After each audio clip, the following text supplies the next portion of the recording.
Thank you.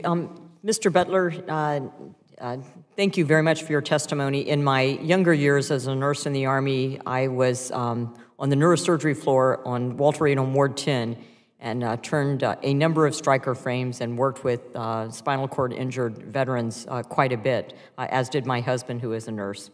So in your testimony, you mentioned the importance of coordinated care in this population, the SCID community, and what strengths in the hub-and-spoke model of care could work in other areas of VA care. And should the VA focus more on complex populations like your membership rather than investing in numerous coordinators who try to manage a more basic general population? I think, thanks Chairman Miller-Meeks for that question. VA has an excellent model, VA's spinal cord injury system of care. So one thing that they could do is examine that model, and why is that model so superior to the coordination of care throughout the SCID program in comparison to care outside of that system.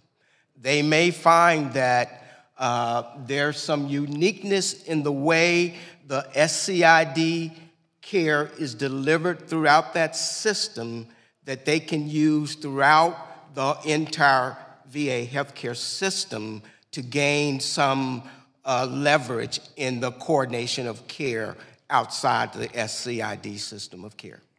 As a template, then? Yes. Ms. Sawyer, in your testimony, you and Mr. Brady both mentioned the Federal Recovery Coordinator Program. And as you heard me in the last panel, and I thank the previous panel for still being here, you heard me say the old adage, if it ain't broke, don't fix it. So it sounds like we developed an FRC program in order to fix the deficits after 9/11 in coordination of care, and it seemed to be working. So what were the strengths in that program that should be continued, and what were the barriers that proved to limit continued implementation today? Sure, I'll go. Chairwoman, great question. When it was in full implementation, the FRC had great latitude in which to really execute, right, the plan for the warrior, to execute where it was going to go, not just in the DOD, but the VA, the benefits, the Social Security Administration. This incredible amount of latitude in which to work really centered on the injured veteran. I think the problem with that is we got away from that, and now we're at a level where there's not the direct interaction. There is not the direct care with developing the care plan with the veteran. There's a level of ownership, I think, when you're an advocate, when you're somebody in a Federal Recovery Coordinator. There's some ownership in the people you deal with and how you treat them and where you see them going.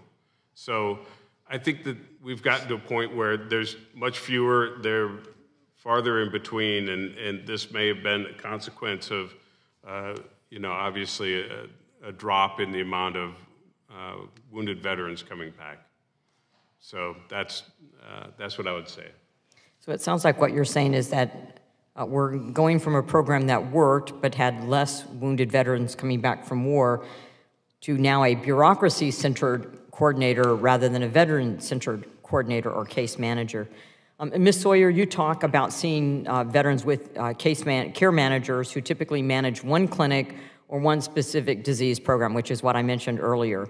That seems to align with what the committee sees as multiple layers of coordinators, advocates, and champions that have little overlap in function and limited ability to extend past their respective silos. And I know I'm running out of time, but what does the VA need to do to truly provide care coordination with veterans with complex needs?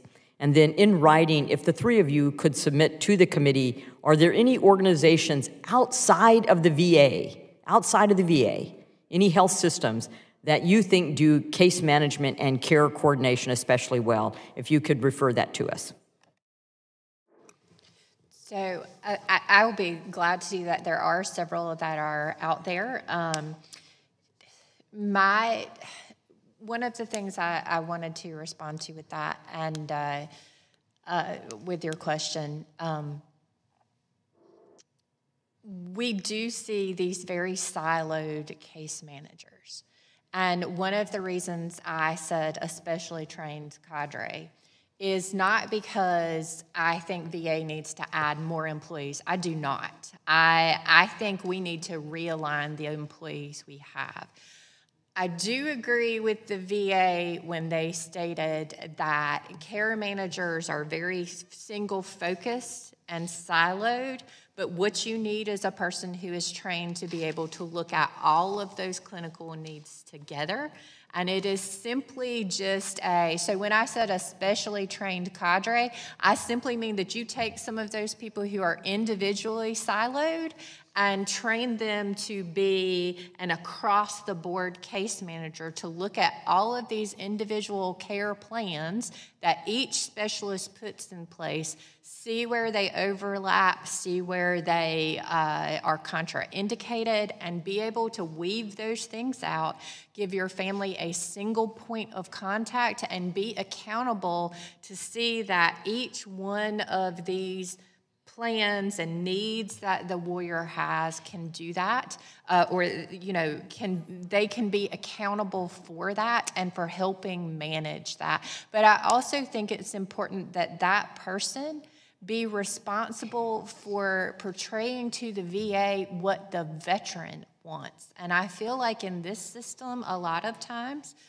as a caregiver with a veteran and with the cases that I work also, is that I have the VA telling me a lot of the times what we are going to do, and it doesn't fit in with what we want to do, and that's not something in the civilian medical model that we deal with. Thank so, you. Sorry, I know all of you would want to answer that question. I've already gone over my time. Ranking Member Brownlee, would you like to make any closing remarks?